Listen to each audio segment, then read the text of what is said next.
আজকে আপনাদের সাথে শেয়ার করব বৃষ্টির দিনের খিচুড়ি।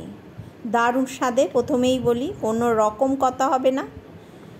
তেল গরম করে জিরে, শুকনো লঙ্কা, তেজপাতা দিয়ে জল ঢেলে দিলাম। জলটা ফোটার পর আমি চাল আলু একসঙ্গে ছেড়ে দিলাম, একটু নেড়ে নিলাম। আর এদিকে মুগের ডালটাকে একটু হালকা ভেজে হাফ সিদ্ধ করে নিয়েছি। এবার পেঁয়াজটাকে আধ কাঁচা করে ভেজে নিয়েছি, নিয়ে চিকেন দিয়ে মশলা টমেটো দিয়ে কষিয়ে নিয়েছি। আর মুসুর ডালটা পরে দিয়েছি। ডালটা কিন্তু মুগের ডাল হাফ সিদ্ধ হয়েছে।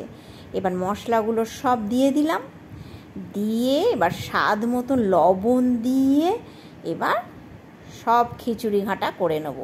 এবার স্বাদ মতন একটু মিষ্টি দিলাম খিচুড়িটাকে স্বাদ আনার জন্য। এবার বেশ করে ফুটবে, ভালো করে ফুটে উঠলেই আমার কমপ্লিট হয়ে গেল বৃষ্টির দিনের খিচুড়ি। দুর্দান্ত খেতে, কোনো রকম কথা হবে না। সাথে নিয়েছি বেগুন ভাজা, ডিম ভাজা। বাড়িতে অবশ্যই এটা একবার ট্রাই করবেন।